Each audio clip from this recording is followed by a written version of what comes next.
News 18 ಡಿಜಿಟಲ್ಗೆ ಸ್ವಾಗತ. ನಾನು ಶಿವರಾಮ ಸಂಡಿ.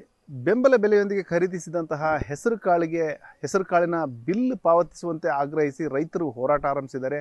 ಹುಬ್ಬಳ್ಳಿಯ ವಿಕಾಸ್ ನಗರದಲ್ಲಿರುವಂತಹ ಮಾರ್ಕೆಟಿಂಗ್ ಫೆಡರೇಷನ್ ಎದುರು ಅನಿರ್ದಿಷ್ಟಾವಧಿ ಹೋರಾಟ ಆರಂಭಿಸಿದ್ದಾರೆ. ಈ ಸಂದರ್ಭದಲ್ಲಿ ಮನವೊಲಿಕೆ ಮಾಡಿದ್ರು ಸಹ ರೈತರು ಮನವೊಲಿಕೆಗೆ ಬಗ್ಗದೇ ಹೋರಾಟ ಮುಂದುವರಿಸಿದ್ದಾರೆ. ಏನೆಲ್ಲ ರೈತರ ಸಮಸ್ಯೆ ಇದೆ ಮತ್ತು ಅಧಿಕಾರಿಗಳು ಏನು ಹೇಳ್ತಾರೆ ಅಂತೇಳಿ ನಾನು ಮುಂದೆ ಹೇಳ್ತಾ ಹೋಗ್ತೀನಿ. ಅದಕ್ಕೂ ಮುಂಚೆ ನ್ಯೂಸ್ 18 ಯೂಟ್ಯೂಬ್ ಚಾನಲ್ ಸಬ್ಸ್ಕ್ರೈಬ್ ಮಾಡಿಲ್ಲ ಅಂದರೆ ಕೂಡಲೇ ಸಬ್ಸ್ಕ್ರೈಬ್ ಮಾಡಿ, ಜೊತೆಗೆ ಇನ್ಸ್ಟಾಗ್ರಾಮ್ ಇರ್ಬೋದು, ಫೇಸ್ಬುಕ್ ಪೇಜನ್ನು ಫಾಲೋ ಮಾಡೋಂತೇಳಿ ನಾನು ರಿಕ್ವೆಸ್ಟ್ ಮಾಡ್ತಾ ಇದ್ದೀನಿ. ಈಗೇನು ಹೆಸರಿನ ಒಂದು ಹಣದ ಬಗ್ಗೆ ಹೇಳ್ತಾ ಇದ್ದೆ. ಈ ಹಿಂದೆನೂ ಸಹ ಏನು ಕಳೆದ ಮುಂಗಾರಿನ ಸಂದರ್ಭದಲ್ಲಿ ಈ ಒಂದು ಹೆಸರು ಖರೀದಿ ಮಾಡಲಾಗಿತ್ತು. ಬ್ಯಾಹಟ್ಟಿ ಕೃಷಿ ಪತ್ತಿನ ಸಹಕಾರ ಸಂಘದ ಮೂಲಕ ಈ ಒಂದು ಹೆಸರು ಖರೀದಿನ ಮಾಡಲಾಗಿತ್ತು. ಅಂದರೆ ಆ ಸಂದರ್ಭದಲ್ಲಿ ಕೇಂದ್ರ ಸರ್ಕಾರದ ಒಂದು ಸಪೋರ್ಟ್ ಪ್ರೈಸ್ MSP ದರ ಏನಿದೆ, ದರ ನಿಗದಿ ಮಾಡಿತ್ತು. ಆ MSP ದರಕ್ಕೆ ಅನುಗುಣವಾಗಿ ಈ ಒಂದು ಬ್ಯಾಹಟ್ಟಿ ಕೃಷಿ ಪತ್ತಿನ ಸಹಕಾರ ಸಂಘದ ಮೂಲಕ 1,000 ಕ್ವಿಂಟಲ್ ಹೆಸರು ಕಾಳನ್ನು ಖರೀದಿ ಮಾಡಲಾಗಿತ್ತು. ಖರೀದಿ ಮಾಡಿ ಅದು ಗೋಡೌನ್ಗೂ ಸಹ ಹೋಗಿತ್ತು. ಗೋಡೌನ್ಗೆ ಹೋಗಿ ಇಟ್ಟ ಒಂದು ತಿಂಗಳ ನಂತರ ವಾಪಸ್ ರಿಜೆಕ್ಟ್ ಆಗಿದೆ ಅಂತೇಳಿ ವಾಪಸ್ ಕಳಿಸ್ಕೊಡ್ಲಾಗಿದೆ. ಈಗ ಸದ್ಯದ ಮಟ್ಟಿಗೆ ಆ ಒಂದು ಹೆಸರು ಕಾಳು ಈಗ ಹುಳ ಹಿಡಿದು ಈಗ ಹಿಟ್ಟಿನ ಸ್ವರೂಪ ಪಡೆದುಕೊಳ್ಳುವಂತಹ ಆ ಅವಸ್ಥೆಯಲ್ಲಿದೆ. ಇಂತಹ ಸಂದರ್ಭದಲ್ಲಿ ಈ ಕಡೆ ರೈತರು ಅವ್ರಿಗೆ ಹಣ ಬಿಡುಗಡೆ ಆಗಿಲ್ಲ. ಮತ್ತೊಂದು ಕಡೆ ಅವರು ಪೂರೈಕೆ ಮಾಡಿದಂತಹ ಹೆಸರು ಕಾಳು ಈಗ ಹುಳು ಬಿದ್ದು ಹಾಳಾಗಿದೆ. ಮತ್ತೊಂದು ಕಡೆ ನಮಗೆ ಸಂಬಂಧ ಇಲ್ಲ ಅಂತೇಳಿ ಮಾರ್ಕೆಟಿಂಗ್ ಫೆಡರೇಷನ್ ಹೇಳ್ತಾ ಇದೆ. ಹೀಗಾಗಿ ಅನಿವಾರ್ಯವಾಗಿ ರೈತರು ಈ ಒಂದು ಹೋರಾಟಕ್ಕೆ ಇಳಿದಿದ್ದಾರೆ. ಹುಬ್ಬಳ್ಳಿಯ ಕೃಷಿ ಮಾರಾಟ ಮಾರ್ಕೆಟಿಂಗ್ ಫೆಡರೇಷನ್ ಇದೆ, ಮಾರಾಟ ಮಹಾಮಂಡಳ ಏನಿದೆ, ಆ ಮಹಾಮಂಡಳದ ಎದುರು ಈಗ ಬ್ಯಾಹಟ್ಟಿ ಇರ್ಬೋದು, ಕುಸುಗಲ್ ಇರ್ಬೋದು, ಸುಳ್ಳ ಇರ್ಬೋದು, ಈಗ ಯಾರ್ಯಾರೋ ರೈತರು ಹೆಸರನ್ನ ಪೂರೈಕೆ ಮಾಡಿದರೆ ಅವರು ಹೋರಾಟ ಆರಂಭಿಸಿದ್ದಾರೆ. ರೈತ ಸೇನೆ ಕರ್ನಾಟಕ ಸಂಘಟನೆ ನೇತೃತ್ವದಲ್ಲಿ ಈ ಒಂದು ಹೋರಾಟವನ್ನು ಆರಂಭಿಸಲಾಗಿದೆ. ಮಹದಾಯಿ ಹೋರಾಟಗಾರರಾದಂತಹ ವೀರೇಶ್ ಸೊಬ್ರದಮಠ್ ಇರ್ಬೋದು, ಗುರು ರಾಯನಗೌಡ ಮೊದಲಾದ ಮುಖಂಡರ ನೇತೃತ್ವದಲ್ಲಿ ಈ ಒಂದು ಅನಿರ್ದಿಷ್ಟಾವಧಿಯ ಹೋರಾಟವನ್ನು ಆರಂಭಿಸಲಾಗಿದೆ. ಮಾರ್ಕೆಟಿಂಗ್ ಫೆಡರೇಷನ್ ವಿರುದ್ಧ ಆಕ್ರೋಶ ವ್ಯಕ್ತಪಡಿಸಿದ್ದಾರೆ ರೈತರು. ಯಾಕಂದರೆ ಇದಕ್ಕೆಲ್ಲವೂ ಸಹ ಹೊಣೆ ಒಂದು ಬ್ಯಾಹಟ್ಟಿ ಕೃಷಿ ಪತ್ತಿನ ಸಹಕಾರ ಸೊಸೈಟಿ ಇದೆ, ಆ ಒಂದು ಸೊಸೈಟಿ, ಮತ್ತು ಮತ್ತೊಂದು ಹೊಣೆಗಾರರಂದರೆ ಮಾರ್ಕೆಟಿಂಗ್ ಫೆಡರೇಷನ್ ಅನ್ನೋ ಒಂದು ಮಾತು.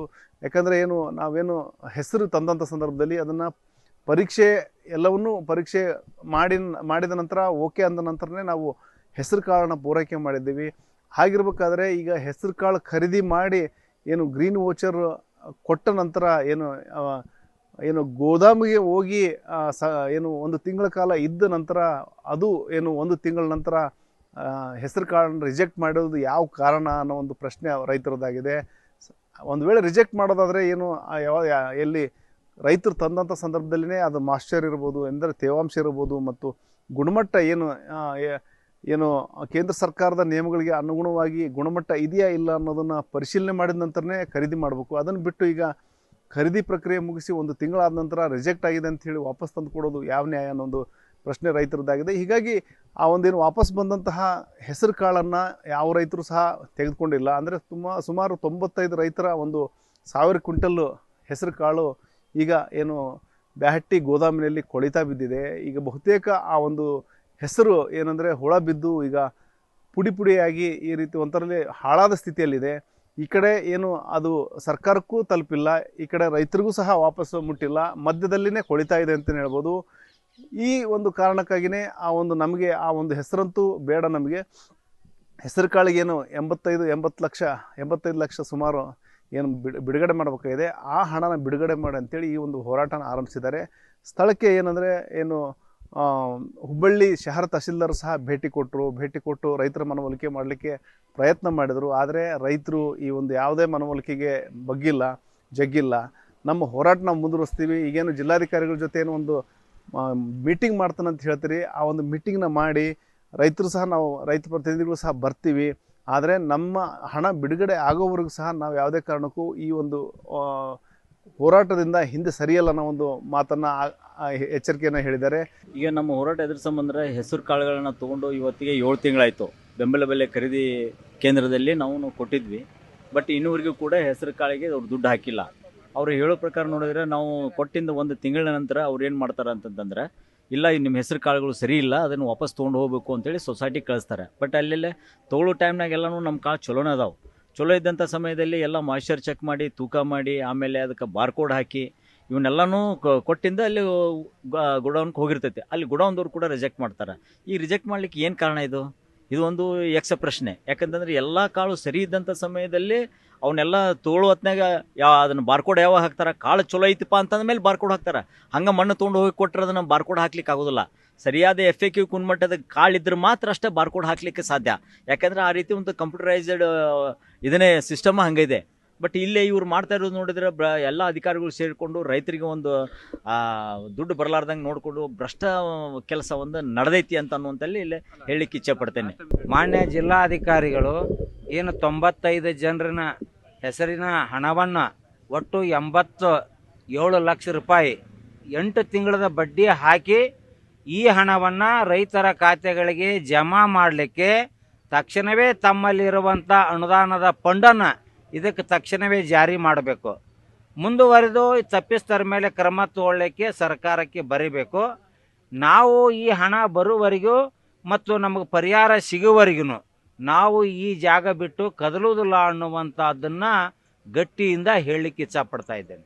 ಎಲ್ಲ ಆಲ್ಮೋಸ್ಟ್ ಧಾರವಾಡ ಡಿಸ್ಟಿಕಲ್ಲಿ ಒಂದು 8 ಸೊಸೈಟಿಗಳು ಕೂಡ ಹಂಗಾಗಿತ್ತು. ಅಣ್ಣಿಗೇರಿ ಎಲ್ಲ ಆಗಿತ್ತು. TAPCMS ಹುಬ್ಬಳ್ಳಿಯಲ್ಲಿ ಈಗ ಅವರಿಗೆ ಮಾತಾಡಿದೆ. ಅವ್ರು ಇಲ್ಲಿವರೆಗೆ ನಮ್ಮ ಮಾಹಿತಿನೇ ಹೇಳಿದ್ದಲ್ಲ, ರಿಜೆಕ್ಟ್ ಆಗಿರೋ ಇದು ಅಂತ. ಇಲ್ಲ ಸರ್, ರೈತರನ್ನೇ ನಮಗೆ ರೈಟಿಂಗಲ್ಲಿ ಕೊಟ್ಟಿದ್ರು, ರಿಜೆಕ್ಟ್ ಆದರೆ ವಾಪಸ್ ತಗೋತೀವಿ ಅಂತೇಳಿ. ಹಾಗಾಗಿ ಅವರು ತೊಗೊಂಡು ಹೋಗ್ತಾರೆ ಸರ್, ಅವ್ರು ತೊಗೊಂಡೇ ಹೋಗ್ಬೇಕು ಅಂತ. ಇಲ್ಲಿ ಬ್ಯಾಟಿಯವರು ಆ ಥರ ಮಾಡಿಲ್ಲ, ರೈಟಿಂಗಲ್ಲಿ ತೊಗೊಂಡಿಲ್ಲ ಅವರು. ಹಂಗಾಗಿ ಅವರು ನಾವು ಅದನ್ನು ರಿಪೋರ್ಟಲ್ಲಿ ತೋರಿಸಿದ್ದೇವೆ. ಅವರು ಸೊಸೈಟಿ ರೆಸ್ಪಾನ್ಸ್ ಮಾಡಿದ್ದೇವೆ. ಈಗ ಅವ್ರಿಗೆ ಬರೋಕ್ಕೆ ಹೇಳಿದ್ದೇವೆ. ಕರ್ಕೊಂಡು ಅದು ಸೊಸೈಟಿ ಅವ್ರನ್ನ ಏನು ಸತ್ಯಾಸತ್ಯತೆ ಗೊತ್ತಿದೆಯೋ ಅದನ್ನು DC ಮೇಡಮ್ ಅವ್ರ ಹತ್ರ ಮಾಹಿತಿ ತಿಳಿಸ್ತಾರೆ. ಅದನ್ನು ಹೇಳಿ ಅದರ ಆಧಾರದ ಮೇಲೆ DC ಅವರು ಏನು ತೀರ್ಮಾನ ತಗೋತಾರೆ ನೋಡಿ ಸರ್ಕಾರದಿಂದ ಒಂದು ನಾವಂತಿ ಅದು FAQ ಇಲ್ಲದೆ ತೊಗೊಳಕ್ಕೆ. ಯಾಕಂದರೆ ಒಟ್ಟು ಟೋಟಲ್ 9,500 ರೈತರು ರಿಜಿಸ್ಟ್ರೇಷನ್ ಆಗಿದ್ದು 27,000 ಕ್ವಿಂಟಲ್ ಖರೀದಿ ಮಾಡಬೇಕಾಗಿತ್ತು. ಆದರೆ ಈ ಸಲ ಮಳೆ ಸಿಕ್ಕಾಪಟ್ಟೆ, ಆ ಸಲ ಮಳೆ ಹೆಚ್ಚಿಗೆ ಆಗಿ ಹೆಸರು ಕಾಳು 90% ರಿಜೆಕ್ಟ್ ಆಗಿದೆ. ಬರೀ 1,300 ಕ್ವಿಂಟಲ್ ಮಾತ್ರ ಖರೀದಿಯಾಗಿದೆ. ಅಷ್ಟು ರೈತರಲ್ಲಿ 27,000 ಅದರಲ್ಲಿ ಕೂಡ ರಿಜೆಕ್ಟ್. ಎಲ್ಲರೂ ವಾಪಸ್ ತೊಗೊಂಡಿದ್ದಾರೆ. ಅವರೆಲ್ಲ ರೈತರು ನೋಡಿದ್ದಾರೆ, ಸತ್ಯಾಸತ್ಯ ಗೊತ್ತಾಗಿ ಇದು ತಗೊಳ್ಳೇಬೇಕಂತ ಒಂದು ರೈತರದ್ದೇನೋ ನಮಗೆ ಲಾಸ್ ಆಗಿದೆ ಅಂತ ಹೇಳ್ತಾರೆ.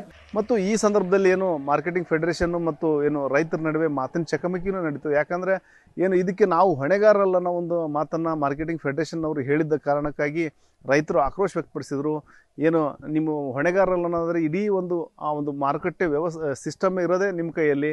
ಹಾಗಿರ್ಬೇಕಾದ್ರೆ ಅವರು ಏನು ಸೊಸೈಟಿದವರು ಖರೀದಿ ಮಾಡಿದ್ರೆ ಹೇಗೆ, ಮತ್ತು ಗುಣಮಟ್ಟ ಯಾಕೆ ಪರಿಶೀಲನೆ ಮಾಡಲಿಲ್ಲ, ಇವೆಲ್ಲವೂ ಸಹ ನಿಮ್ಮಲ್ಲಿ ಲೋಪ ಇಟ್ಕೊಂಡು ನಮ್ಮ ರೈತರ ಮೇಲೆ ಗೂಬೆ ಕೂರಿಸ್ಬಾರ್ಡ್ರೆ ಅನ್ನೋ ಒಂದು ಆಕ್ರೋಶವನ್ನು ರೈತರು ವ್ಯಕ್ತಪಡಿಸಿದರು. ಇದಾದ ನಂತರ ಏನು ಮಾರ್ಕೆಟ್ ಫೆಡರೇಷನ್ ಏನು ವಿಭಾಗೀಯ ಒಂದು ಏನು ಮಾರ್ಕೆಟಿಂಗ್ ಹೆಡ್ ಇದ್ದಾರೆ ಅವರು ಸಹ ಏನಂದರೆ ಈ ಕುರಿತು ಪ್ರತಿಕ್ರಿಯೆ ಕೊಟ್ಟಿದ್ದಾರೆ. ಅಂದರೆ ಇದು ನಮ್ಮ ಏನು ಮಾರ್ಕೆಟಿಂಗ್ ಫೆಡರೇಷನ್ನಿಂದ ಆಗಿರುವಂತಹ ತಪ್ಪಲ್ಲ. ನಾವು ಯಾವುದೇ ರೀತಿಯ ಒಂದು ಗುಣಮಟ್ಟ ಪರಿಶೀಲನೆ ಬಗ್ಗೆ ಏನು ಸೂಚನೆ ಕೊಟ್ಟಿರ್ತೀವಿ, ಅದೆಲ್ಲವೂ ಸಹ ಏನು ಸೊಸೈಟಿಗೆ ಒಂದು ಜವಾಬ್ದಾರಿ ಕೊಟ್ಟಿದ್ವಿ. ಅವರು ಗುಣಮಟ್ಟ ಪರಿಶೀಲನೆ ಮಾಡ್ದೇ ಏನಂದರೆ ತೊಗರಿ ಏನು ಹೆಸರು ಕಾಳನ್ನ ಖರೀದಿ ಮಾಡಿದ್ದಾರೆ. ಅದನ್ನು ಖರೀದಿ ಮಾಡಿ ಗೋದಾಮಿನಲ್ಲಿ ಇಟ್ಟಿದ್ದಾರೆ. ಈ ಒಂದು ನಂತರದಲ್ಲಿ ಏನು ಪರಿಶೀಲನೆ ಮಾಡೋಂಥ ಸಂದರ್ಭದಲ್ಲಿ ಅದು ಏನು ಆ ಗುಣಮಟ್ಟ ಏನು ಭಾರತ ಸರ್ಕಾರದ ಒಂದು ನಿಯಮಗಳ ಪ್ರಕಾರ ಆ ಒಂದು ಗುಣಮಟ್ಟ ಇಲ್ಲ ಅನ್ನೋ ಒಂದು ಕಾರಣಕ್ಕಾಗಿ ರಿಜೆಕ್ಟ್ ಮಾಡಲಾಗಿದೆ. ಇದಕ್ಕೆ ಹೊಣೆ ಯಾರಾದರೂ ಅಂದರೆ ಅದು ಬ್ಯಾಹಟ್ಟಿ ಸೊಸೈಟಿಯೇ ಹೊಣೆಯಾಗುತ್ತೆ. ಹಾಗಾಗಿ ಈ ಒಂದು ಅವರು ಮಾಡಿರುವಂಥ ತಪ್ಪಿಗೆ ನಾವು ಏನು ಯಾವುದೇ ರೀತಿಯ ಒಂದು ಏನು ಪರಿಹಾರ ಕಂಡುಕೊಡೋಕ್ಕಾಗಲ್ಲ. ಈ ನಿಟ್ಟಿನಲ್ಲಿ ಏನು ಜಿಲ್ಲಾಧಿಕಾರಿಗಳ ಜೊತೆ ಚರ್ಚೆ ಮಾಡ್ತೀವಿ, ಒಂದು ಮೀಟಿಂಗ್ ಮಾಡಿಬಿಟ್ಟು ಮುಂದೆ ಏನು ಕ್ರಮ ಕೈಗೊಳ್ಬೇಕಂತೇಳಿ ಹಿರಿಯ ಅಧಿಕಾರಿಗಳು ಸೂಚನೆ ಕೊಡ್ತಾರೋ ಆ ಪ್ರಕಾರ ಕ್ರಮ ಕೈಗೊಳ್ತೀವಿ. ಸದ್ಯಕ್ಕೆ ನಮ್ಮಿಂದ ಯಾವುದೇ ರೀತಿಯ ಒಂದು ಲೋಪವಾಗಿಲ್ಲ ಅನ್ನೋ ಒಂದು ಮಾತನ್ನು ಮಾರುಕಟ್ಟೆ ಮಹಾಮಂಡಳದ ಏನು ಮಾರ್ಕೆಟಿಂಗ್ ಫೆಡರೇಷನ್ ಅಧಿಕಾರಿಗಳು ಹೇಳಿದ್ದಾರೆ. ಅದೇನೇ ಇರಲಿ, ಈಗ ಏನು ಆ ಒಂದು ಹೆಸರು ಕಾಳು ಹಣಕ್ಕಾಗಿ ಏನಂದರೆ ಬಿಡುಗಡೆಗಾಗಿ ಈಗ ಅನಿರ್ದಿಷ್ಟಾವಧಿ ಹೋರಾಟವನ್ನು ಆರಂಭಿಸಿದ್ದಾರೆ ಮಾರ್ಕೆಟಿಂಗ್ ಫೆಡರೇಷನ್ ಎದುರು. ಬೇಡಿಕೆ ಈಡೇರುವವರು ಸಹ ನಮ್ಮ ಹೋರಾಟ ನಿಲ್ಲಲ್ಲ ಅನ್ನೋ ಒಂದು ಎಚ್ಚರಿಕೆ ಕೊಟ್ಟಿದ್ದಾರೆ. ಈ ನಿಟ್ಟಿನಲ್ಲಿ ರಾಜ್ಯ ಮತ್ತು ಕೇಂದ್ರ ಸರ್ಕಾರಗಳು ಗಂಭೀರವಾಗಿ ಒಂದಷ್ಟು ಚಿಂತನೆ ನಡೆಸಿ ರೈತರಿಗೆ ಏನು ಕೊಡಬೇಕಾದ ಹಣನ ಕೊಡಬೇಕು ಅನ್ನೋ ಒಂದು ಆಗ್ರಹ ಒಕ್ಕೂರಿನಿಂದ ವ್ಯಕ್ತವಾಗಿದೆ. ಶಿವರಾಮ್ ಮಸಂಡಿ, ನ್ಯೂಸ್ 18 ಹುಬ್ಬಳ್ಳಿ. ನಿರ್ಭೀತ, ನಿಷ್ಪಕ್ಷಪಾತ, ವಿಶ್ವಾಸಾರ್ಹ ಸುದ್ದಿಗಳಿಗೆ ಮತ್ತೊಂದು ಹೆಸರಾಗಿರುವಂತ ನ್ಯೂಸ್ 18 ಕನ್ನಡ ಈಗ ಆಪ್ನಲ್ಲೂ ಲಭ್ಯವಿದೆ. ದಯವಿಟ್ಟು ಇಲ್ಲಿರುವ QR ಕೋಡ್ ಅನ್ನ ಸ್ಕ್ಯಾನ್ ಮಾಡಿಕೊಂಡು ಆಪ್ ಅನ್ನ ಡೌನ್ಲೋಡ್ ಮಾಡೋದಕ್ಕೆ ಮರಿಬೇಡಿ. ನಿಮ್ಮ ಬೆಂಬಲ ಹೀಗೆ ಸದಾ ನಮ್ಮೊಂದಿಗಿರಲಿ. ಧನ್ಯವಾದ.